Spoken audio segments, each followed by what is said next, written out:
జరుగుతుంది. ఇండియాకే కాదు ప్రపంచానికే ఫుడ్ బాస్కెట్గా తయారవుతుంది ఆంధ్రప్రదేశ్ రాష్ట్రం. ఎక్కువగా ఫ్రూట్స్ కానీ లేకపోతే అక్వాకల్చర్ కానీ మీట్ కానీ డైరీ కానీ ఇవన్నీ అంత పొటెన్షియల్ ఎక్కడుంది, అంత ప్రోగ్రెస్ ఫార్మర్స్ ఉన్నారు.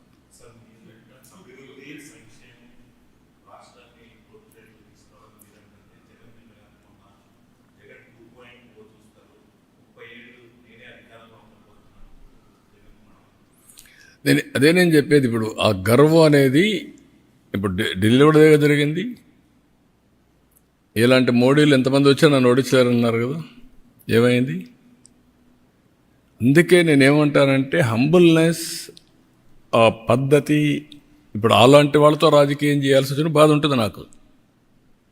Over a period of time నేను సిద్ధాంతపరంగా రాజకీయం చేశాను తప్ప వ్యక్తిగత రాజకీయాలు నేను ఎప్పుడు చేయలేదు నా లైఫ్లో. అయితే సిద్ధాంతపరంగా చేసినప్పుడు కూడా నమ్మిన సిద్ధాంతం కోసం ప్రజల యొక్క జీవన ప్రమాణాలు పెరగాలంటే లా అండ్ ఆర్డర్ చాలా ముఖ్యం. దాంట్లో రాజీ పడలేదు నేను.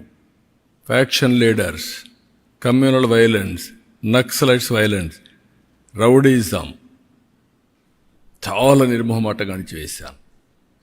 ఇటీవల కాలంలో ఏమైంది? ఎక్కడ చూసిన డ్రగ్స్, గంజాయి. ఇప్పుడు తగ్గిందా లేదా? కంట్రోల్ చేసామా లేదా? 7 నెలల్లో కంట్రోల్ అయింది. పూర్తిగా ఎరాడికైంది నేను చెప్పను. నేను ఇప్పుడు కూడా చెప్తున్నా మళ్ళీ, ఈ రాష్ట్రంలో ఎవరైనా గంజాయి పండిస్తే మాత్రం అది లాస్ట్ డే. ఎవరైనా ఆడబిడ్డల జోలికి వస్తే లాస్ట్ డే. గుర్తుపెట్టుకోండి, ఫర్మ్గా ఉంటాం, డిటర్మెంట్గా ఉంటాం. ఒకరోజు తప్పించుకుంటావు కానీ నువ్వు మళ్ళీ తప్పించుకోలేవు. వడ్డీతో సహా చెల్లించే పరిస్థితి వస్తుంది ఎవరికైనా సరే. Be responsible citizen. నీ పని నువ్వు చెయ్యి. నువ్వు ఈ రాష్ట్రంలో అందరి మాదిరిగా గౌరవంగా బ్రతకడానికి మీరు గౌరవంగా బ్రతకండి, అందరినీ గౌరవంగా బ్రతకనేయండి. ఇష్టానుసారంగా చేస్తే ఎక్కడ అయినే పరిస్థితిలో ఉండదు. అట్లని చెప్పి రాజకీయ ముసుగులో నేరస్తులు చేరి ఇష్టానుసారంగా చేస్తే కూడా డెఫినెట్గా కట్టడి చేస్తాం. అది చేయకపోతే కూడా తప్పే అవుతుంది. మేము చేస్తాం, మీరు ఏమన్నా చేయండి. ఇష్టానుసారంగా మాట్లాడడం, నోరు బారేసుకోవడం, ఓకే మీరు నోరు బారేసుకుని నేను పారేసుకో, అది ఎప్పుడు నా జీవితంలో లేదు. బట్ యాక్షన్ మాత్రం డిటర్మెంట్గా ఉంటుంది, ఫర్మ్గా ఉంటుంది. నేనేమంటానంటే అప్పుడు అందుకే 95 సీఎం అన్నాను. నరేంద్ర మోడీ గారి పైన ఎంత ప్రచారాలు చేస్తున్నారు, ఏమైంది? ప్రజల అప్రమత్తంగా ఉండాలి. That is important.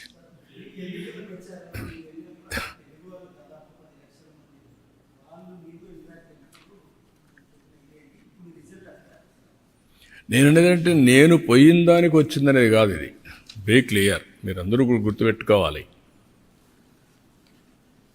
ప్రధానమంత్రి నరేంద్ర మోడీ గారి పైన నమ్మకం ఇది. ఆయన అవలంబించే మోడల్ ఈజ్ రైట్ మోడల్ అని ప్రజలు విశ్వసిస్తున్నారు. అందుకే 3 సార్లు గెలిచారు. గుజరాత్లో 5 సార్లు గెలిచారు. ఆ నమ్మకం అనేది అక్కడ ప్రజల్లో చైతన్యవంతమైన ప్రజానీకం. ఇప్పుడు మీరు అడుగుతున్నారు, అక్కడ మళ్ళీ వేరే వాళ్ళు గెలుస్తారని నమ్మరు. ఆయనకి ఇప్పుడే డౌట్, మళ్ళీ 2.0 వస్తానన్నాడు. అంటే మీకు ఇప్పటి నుంచే మళ్ళీ ఆ ఫియర్ సైకో స్టార్ట్ అయిపోతా ఉంది. వాడు వస్తే ఏమవుతుంది, మళ్ళీ నిద్రపోతామా లేదా, ఏమైపోతాం అంటే దాంతో మనం ఇంకొంచెం నర్వస్ అయ్యి ఇంకా ఎక్కువ తప్పులు చేయాలని చూస్తాం. I'm not interested in that.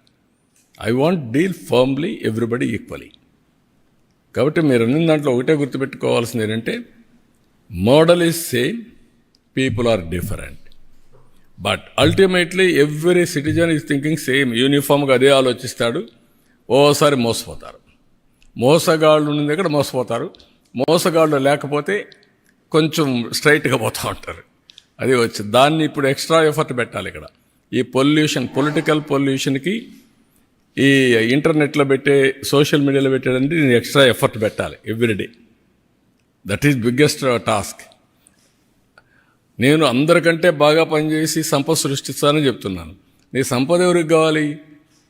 నువ్వు కక్ష తీర్చుకో, లేకపోతే నన్ను తిట్టు అంటే నేను ఎక్కడ తిట్టగలుగుతానవన్నీ? రాజకీయాల్లోకి వచ్చింది పబ్లిక్ని తిట్టడానికో లేకుంటే ఇది చేయడానికి కాదు కదా. దుర్మార్గుల్ని హ్యాండిల్ చేయాలి, నో క్వశ్చన్ ఆఫ్ కాంప్రమైజ్. అవినీతి పరులు గుండెల్లో నిద్రపోవాలి, no question. At the same time political victimisation ఏం రాలా. నా life is not meant for that. కానీ అండర్ ఎస్టిమేట్ చేసి నాతో ఆడుకోవచ్చు అనుకుంటే మాత్రం నేను కూడా ఒక్కొక్కసారి మోసపోతాను, కానీ ఎప్పుడు మోసపోను.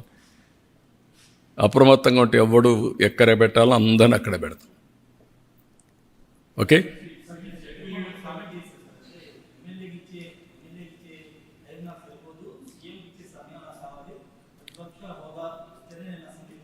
దాన్ని ఏమంటారు బ్రదర్? నువ్వు నన్ను అడుగుతున్నావు ఏమంటావు దాన్ని? నీతో ఎవరన్నా మాట్లాడుతున్నావు ఏమంటావు? ఒప్పుకుంటావా? మీ ఇంట్లో నీకు ఆ మధ్య మాట్లాడితే నీ పక్కన మాట్లాడితే ఒప్పుకుంటావు వారిగా? మరి ఇక్కడ ఎందుకు ఒప్పుకుంటున్నావు అంటే నువ్వు ఎందుకు అడుగుతావు నన్ను? దట్ ఈజ్ వేర్, అదే ప్రాబ్లం. మీకు అక్కడే చెప్పాలా, మీకు ధైర్యం ఉంటే. ఏమయ్యా నీకు ఎమ్మెల్యేగా ఓటేశారు, ఎంపీగా ఓటేస్తే ఎంపీగా ఉంటాడు తప్ప ప్రతిపక్ష స్థానానికి వేయకపోతే నాకు ప్రతిపక్ష స్థానం ఇవ్వాలి, పీఎంతో సమానంగా ఇవ్వాలంటే ఎందుకు ఇస్తారండి? ఎందుకు ఇవ్వాలంటున్నా? ఎవరిస్తారు? బ్యూటీ ఆఫ్ డెమోక్రసీ అర్థం చేసుకోకపోతే, ప్రజాస్వామ్య విలువలు అర్థం కాని వాళ్ళకి ఈ మరుగున ఉంటారు. వితండవాదాలు చేస్తే ఎవరు సమాధానం చెప్పలేం.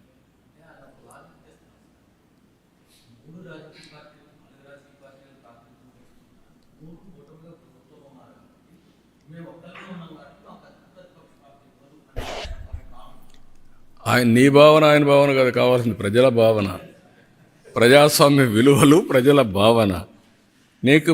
నేను ఎగతాళి చేయడం లేదు. We will respect people.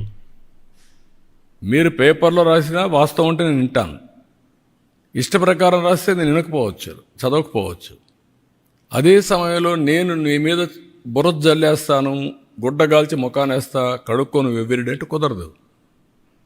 I have to say very emphatically, damage చేస్తాను, ఇదే మరి చేస్తాను అంటే కుదరదు. That is where I'm saying. మీ డెమోక్రసీలో ఎందుకంటే నేను ముఖ్యమంత్రి స్థానంలో కూర్చుంటాను, నాకు ఓట్లు వేసారంటే ఎట్ అవుతుందండి? Be clear. ఒక ప్రైమ్ మినిస్టర్ని, ఒక ప్రెసిడెంట్ని, లేకుంటే ఒక చీఫ్ మినిస్టర్ని ఎన్నుకునేది ఆ రాజకీయ పార్టీకి ఓట్లు వేసినప్పుడు వస్తారు. 1/10 ఓట్లుంటే ప్రతిపక్ష స్థానం ఇస్తారు. మెంబర్స్ని పెట్టుకొని ప్రపోర్షనేట్గా టైం ఇస్తారు.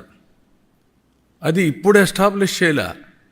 మనతోనే రాజకీయాలు రాలా, మనతోనే కొత్త ఇది రాలా, ఎప్పటి నుంచో ఉండే సాంప్రదాయాలు ఇవన్నీ.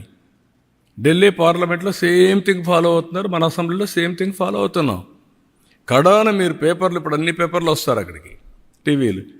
5 సంవత్సరాలు కొన్ని పేపర్లు రానిచ్చారా? టీవీలు రానిచ్చారా? మీరు విలువల గురించి మాట్లాడడం ఏంటి? Will maintain that values, but exploitation అంటే మాత్రం కుదరదు. నేను I'm very firm on that.